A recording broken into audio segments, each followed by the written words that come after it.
Is there anyone out there who still isn't clear about what doing drugs does? Okay, last time. This is your brain. This is drugs. This is your brain on drugs. Oh, may chaos take the world. May chaos take the world. Any questions?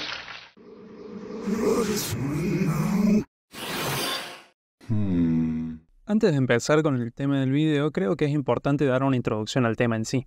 Y no sé ustedes, pero yo empecé mi acercamiento a los videojuegos a los 6 o 7 años. Incluso empecé con juegos más bien fuertes como GTA 3, el Vice City o el San Andreas.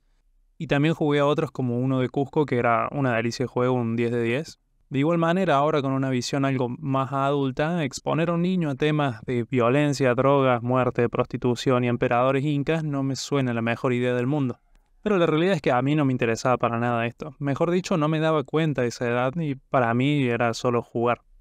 Y si bien son todos temas que se veían, se ven y se van a ver en el tiempo, tanto en películas y series como en la música y las noticias, los videojuegos se vieron sujetos a muchas controversias desde estadios tempranos, creando todo tipo de mitos e ideas sin sustento real detrás, al menos en esos momentos. Una de las primeras, si no la primer controversia, data del año 1976, del juego Death Race, donde el jugador manejaba un auto y tenía que pisar enemigos que dejaban una cruz detrás. Sí, este juego, este mismo que están viendo, era demasiado fuerte para esa época.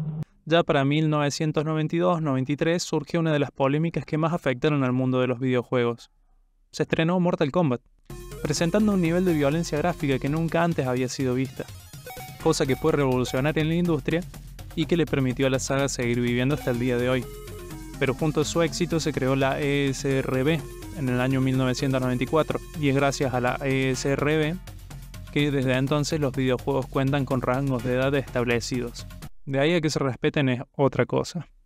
Y finalmente, en el año 2001, después de múltiples incidentes y polémicas, aparece uno de los primeros reportes con desarrollo científico-social detrás, el reporte de violencia juvenil por parte del Surgeon General de Estados Unidos.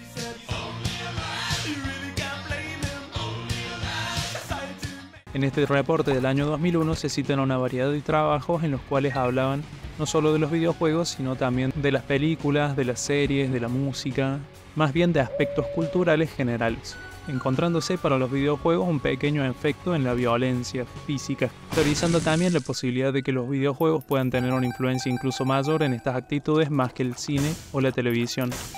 Esto debido a que las personas en los videojuegos son quienes toman y adoptan los roles y decisiones en lugar de simplemente presenciar las acciones como es el caso de otros medios.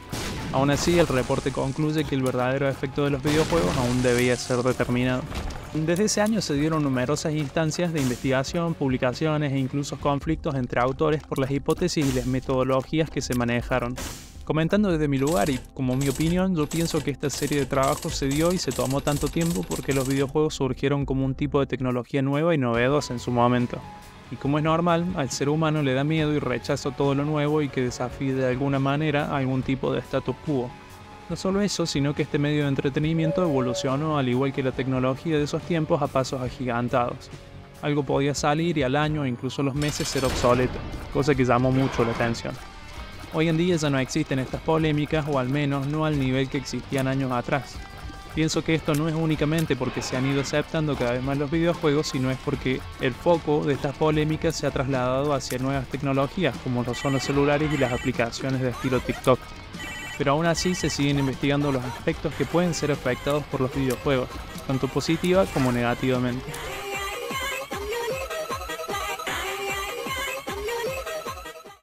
De entre los múltiples trabajos presentes que hay hoy en día, decidí fijarme en este en particular, el cual explora y trabaja con una serie de estudios ya realizados. Entonces sería como analizar el análisis de otros análisis ya realizados antes. Algo así como un análisisception. De entre las primeras cosas me parece que es necesario nombrar que estos trabajos toman información sobre sus participantes de dos maneras distintas. Parte de la información es recolectada directamente de la percepción de los sujetos, esto incluyendo cómo se sienten o qué opinan mediante diferentes cuestionarios, mientras que otra parte de esta información es tomada directamente de lo que se observa en el juego. Estas maneras de recolectar información fueron tenidas en cuenta de manera conjunta y complementaria. Después de todo, pensándolo bien, no es muy confiable preguntarle a alguien cómo se siente existiendo la posibilidad de que mienta o reprima sus emociones por miedo o por vergüenza.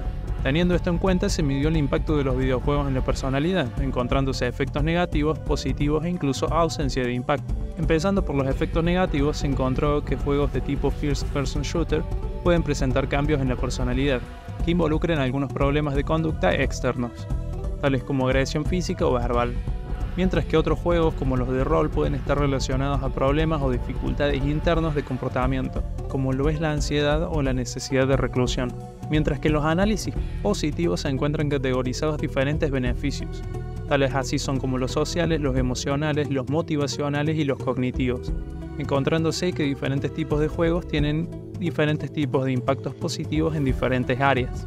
Por ejemplo, se ve que en juegos de tipo shooter o acción, estratégicos o incluso de rol tienen impacto en las habilidades cognitivas, como una mejor, más rápida y más acertada asignación de la atención, o una mejora en la memorización, también incluso en habilidades analíticas y la intuición, mientras que algunos beneficios motivacionales se analizaron en juegos de tipo estratégico, como que pueden llevar un mejor entrenamiento de nuevas mecánicas o mostrar resiliencia ante la derrota. Algo curioso es que los beneficios emocionales que se encontraron reforzados fueron algunos como el acceso a la relajación o el alivio de ansiedad, o también mejoras en cómo enfrentar la frustración y ansiedad de diversas maneras.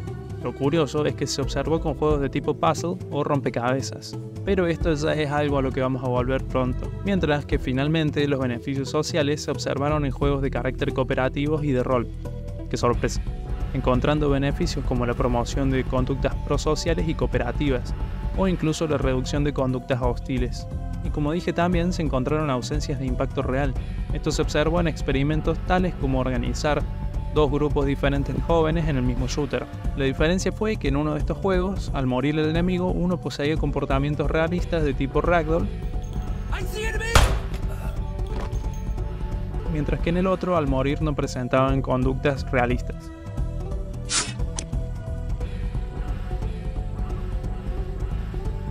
Encontrándose, mediante la información recolectada, que no hubo un efecto diferenciable entre una u otra instancia. De igual manera, les invito a leer este trabajo que encontré, porque hay cosas que me hacen dudar de la veracidad o intencionalidad de los estudios analizados, pero bueno, no soy psicólogo o lo que sea que hayan sido los individuos que llevaron a cabo estos numerosos y diversos estudios. De todas maneras, no creo que sea sorpresa para nadie que para mal o para bien, indiscutiblemente los videojuegos tienen múltiples efectos en la psique humana, algunos incluso que no imaginamos.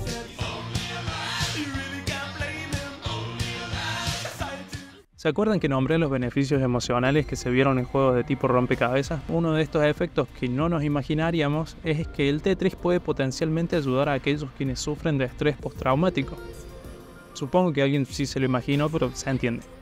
En múltiples estudios se estudió la posibilidad de que el Tetris sea un potencial complemento a las terapias que se llevan a cabo en personas con estrés postraumático. En este estudio específicamente se evaluó esto mismo con dos grupos de 20 personas.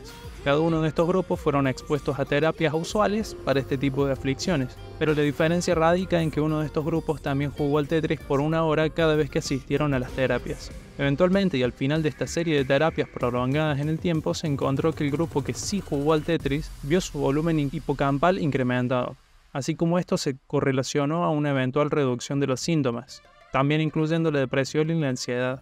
Y esto no se observó en el grupo de control, o sea, el grupo que no jugó al Tetris. Curiosamente, esto no es lo único que el Tetris tiene para ofrecer.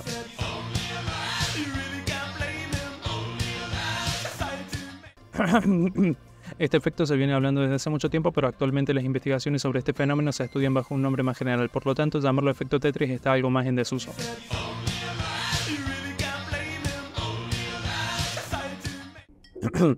Bueno, ahora sí, con un título más en sintonía doy inicio al final del video. El fenómeno de transferencia de juego hace referencia a una serie de fenómenos involuntarios relacionados a jugar videojuegos. Esto incluye efectos sensoriales e intrusiones cognitivas, tanto así como cambios transientes en la percepción y algo llamado self-agency, que según entiendo es algo así como la propia voluntad de uno mismo. ¿Pero qué mierda significa todo esto? Bueno, pensalo como cuando estás ordenando algo y ves patrones como en el Tetris. Es imposible que todo esto quepa en el auto. No se preocupen. Para algo servirán tantas horas de jugar Tetris. O incluso como cuando antes de irte a dormir se vienen imágenes que bombardean tu mente de cómo pudiste ganarle la línea al Yasuo enemigo. Todo esto siendo completa y totalmente involuntario, Algunos casos incluso reportan fenómenos más extravagantes como ver cuadros de diálogo en la vida real o incluso barras de vida o estamina sobre objetos y seres vivos. Tal es el alcance de estas secuencias que incluso existe una escala, la escala de los fenómenos de transferencia de juegos, que original.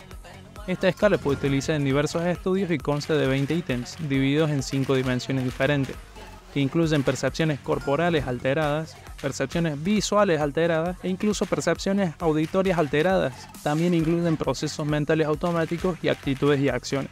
En esta escala, las personas estudiadas respondían con un 1 para simbolizar un nunca y así avanzaba la escala hasta un 5 que significaba todo el tiempo. Algunos de los ítems presentes en las entrevistas fueron: veo imágenes de videojuegos con los ojos abiertos aun cuando no estoy jugando, o escucho la música o efectos de sonido aun cuando no estoy jugando. También incluían algunas un poco menos sutiles, como por ejemplo me siento como si estuviera en el videojuego o repito frases de videojuego. Esta escala no solo fue utilizada en múltiples estudios, sino fue utilizada en múltiples muestras de todas partes del mundo, así como Turquía, México o incluso Polonia. Los resultados que se entregaron es que de todos los gamers estudiados, entre un 75 a un 99% han presentado algún tipo de fenómeno de transferencia. Es decir, que 3 de cada 4 personas que juegan los videojuegos de manera regular han presentado algún tipo de fenómeno. Bueno, eso es todo. Chao.